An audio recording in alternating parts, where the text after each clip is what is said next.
दोस्तों, इस समय दुनिया में 57 देश ऐसे हैं जिनका धर्म इस्लाम है, 13 देश ऐसे हैं जिनका धर्म ईसाई है, लेकिन इस दुनिया में एक भी देश ऐसा नहीं है जिसका धर्म हिंदू हो। दुनिया के 97% हिंदू भारत और नेपाल में रहते हैं, फिर भी ये दोनों ही देश हिंदू देश नहीं है। इन दोनों ही देशों का संविधान इन्हें धर्मनिरपेक्ष देश बनाता है। दोस्तों, अगर आपसे मैं कहूँ कि भारत में 80% आबादी हिंदुओं की है, इसलिए संविधान में बदलाव करके भारत को अब हिंदू राष्ट्र घोषित कर देना चाहिए, तो इस पर भारत में रहने वाले लोगों के अलावा पूरी दुनिया में मौजूद सभी देशों की क्या प्रतिक्रिया होगी? आइए बताते हैं आपको इस वीडियो में। अगर आप चैनल पर नए हैं तो चैनल सब्सक्राइब करके वीडियो को लाइक कर दें। दोस्तों, भारत को जब हिंदू देश बनाने की बात आएगी तो इससे पूरे भारत में हड़कंप मच जाएगा। भारत के खिलाफ सभी 57 मुस्लिम देश एकजुट हो जाएंगे और कहेंगे कि भारत में मुसलमान खतरे में आ गए हैं। अगर भारत हिंदू देश बन गया तो मुसलमान का अस्तित्व समाप्त हो जाएगा। पश्चिमी देशों में भारत के खिलाफ कई प्रस्ताव लाए जाएंगे। भारत की धर्मनिरपेक्षता को खतरे में बताया जाएगा और इतना ही नहीं,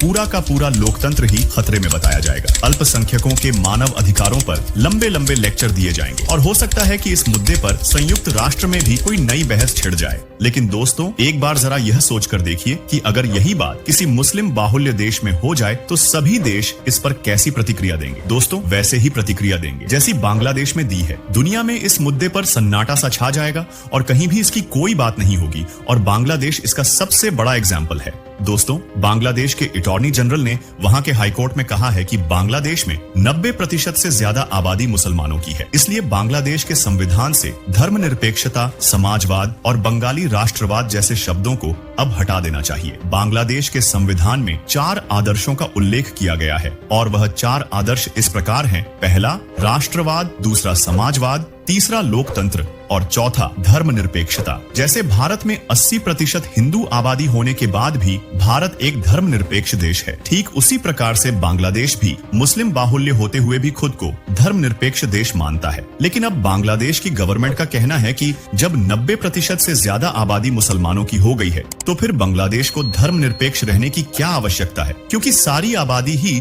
मुसलमानों की है। जरा सोचिए दोस्तों, जिस वक्त बांग्लादेश में ये सारी बातें कही जा रही थी तब सभी देशों में इस पर सन्नाटा छा गया था। किसी भी देश ने इसका विरोध नहीं किया, किसी भी देश ने इस पर आपत्ति नहीं जताई। उस समय किसी भी देश ने यह नहीं कहा कि अगर बांग्लादेश धर्मनिरपेक्ष देश से एक इस्लामिक कंट्री बन गया तो वहां के 7.5% अल्पसंख्यक हिंदुओं और उनके मानव अधिकारों का क्या होगा? क्या वह खतरे में नहीं आ जाएंगे? दोस्तों, अगर बांग्लादेश ने अपने संविधान से धर्मनिरपेक्षता और समाजवाद जैसे शब्दों को हटा दिया तो बांग्लादेश पूरी तरह से एक इस्लामिक देश बन जाएगा, जहां शायद किसी और धर्म के लोगों का कोई वजूद ही नहीं रहेगा। जैसे आज मालदीव का राजकीय धर्म इस्लाम है और मालदीव का नागरिक बनने के लिए आपका मुसलमान होना आवश्यक है। इस देश में इस्लाम के अलावा किसी भी अन्य धर्म का प्रचार प्रसार करना कानून अपराध है और दूसरे देशों के नागरिकों को सार्वजनिक स्थानों पर अपने धर्म का पालन करने की अनुमति भी नहीं है। अगर इसी तरह से बांग्लादेश भी आने वाले समय में पूरी तरह से एक इस्लामिक देश बन गया तो हिंदुओं के लिए कोई जगह नहीं होगी, हिंदुओं के धर्म के लिए कोई जगह नहीं।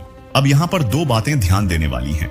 पहली बात, भारत, फ्रांस और ब्रिटेन जैसे देशों में जहां मुसलमान अल्पसंख्यक हैं, वहां उनके नेता धर्मनिरपेक्षता को बढ़ावा देने की मांग करते ही रहते हैं और कहते हैं कि इन देशों की बहुत संख्यक आबादी को ज्यादा उदार और धर्मनिरपेक्ष होना चाहिए और इन देशों में सभी धर्मों को बराबरी से मानना चाहिए, भेदभाव नहीं करना चाहिए और जो बहुसंख्यक आबादी है उनकी तो ज्यादा बड़ी जिम्मेदारी बनती है कि वह इस देश में धर्मनिरपेक्ष माहौल को बनाकर रखे। लेकिन जिन देशों में मुसलमान बहुसंख्यक हैं वहां ये कहा जाता है कि धर्मनिरपेक्षता को खत्म कर देना चाहिए और जिस देश में 90% मुसलमान रहते हैं वहां तो धर्मनिरपेक्षता की कोई आवश्यकता है ही नहीं। इस समय दुनिया की 800 करोड़ की आबादी में 238 करोड़ लोग ईसाई हैं, 190 करोड़ लोग मुसलमान हैं और 121 करोड़ हिंदू हैं और इनमें भी धर्मनिरपेक्षता को लेकर सबसे ज्यादा लेक्चर हिंदुओं को मिलता है और हमारे देश भारत को दिया जाता है। जबकि दोस्तों, कड़वी सच्चाई ये है कि इस समय दुनिया में 57 देश ऐसे हैं जिनका धर्म इस्लाम है, 13 देश ऐसे हैं जिनका धर्म ईसाई है, लेकिन एक भी देश ऐसा नहीं है जिसका धर्म हिंदू हो। दुनिया के 97% हिंदू भारत और नेपाल में रहते हैं और इन दोनों ही देश का संविधान इन्हें धर्मनिरपेक्ष मानता है और हिंदू राष्ट्र नहीं मानता और हिंदू धर्म को बाकी धर्म के बराबर ही इनका संविधान मानता है। दोस्तों, यह हमारी सबसे बड़ी ताकत भी है,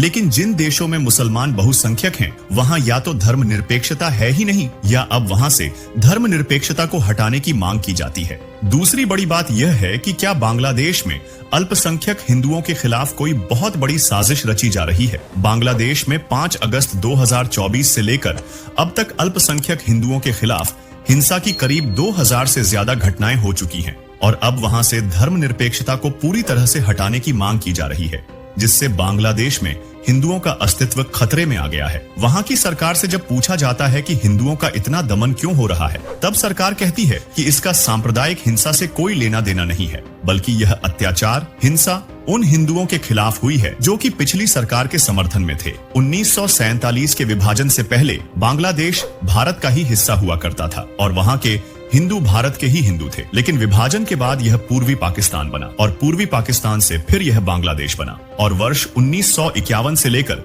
2024 के बीच बांग्लादेश में हिंदू 7.5% से घटकर सिर्फ 7.5% रह गए हैं। और इससे आप अंदाजा लगा सकते हैं कि जब धर्मनिरपेक्ष रहते हुए भी बांग्लादेश में हिंदुओं की आबादी इतनी कम हो गई, तो धर्मनिरपेक्षता अगर समाप्त हो गई तो बांग्लादेश में हिंदुओं का क्या हाल किया जाएगा। दोस्तों, आज बांग्लादेश में जो कुछ भी हो रहा है वह पाकिस्तान में वर्ष में 1973 में हुआ था, जब उसने अपने पूरे देश का धर्म इस्लाम धर्म घोषित कर दिया था। और दोस्तों, इस फैसले से पहले पाकिस्तान में 3% से ज्यादा हिंदू थे, लेकिन अब पाकिस्तान में सिर्फ 1% हिंदू बचे हैं और उनकी भी बड़ी बुरी हालत है। आप अंदाजा लगा सकते हैं कि हम हिंदुओं के साथ कैसे दोगला व्यवहार किया जा रहा है। जिन देशों में 90% मुस्लिम आबादी है, उस देश को मुस्लिम देश घोषित कर दिया जाता है, जबकि हिंदुओं की 80% से ज्यादा आबादी होने के बाद भी भारत को हिंदू राष्ट्र नहीं बनने दिया जाता है। दोस्तों, बात कड़वी है पर सच है। दोस्तों, आपसे बस एक ही बात कहना चाहूंगा कि इस वीडियो को ज्यादा से ज्यादा शेयर करें। वीडियो को पूरा देखने के लिए आपका बेहद शुक्रिया।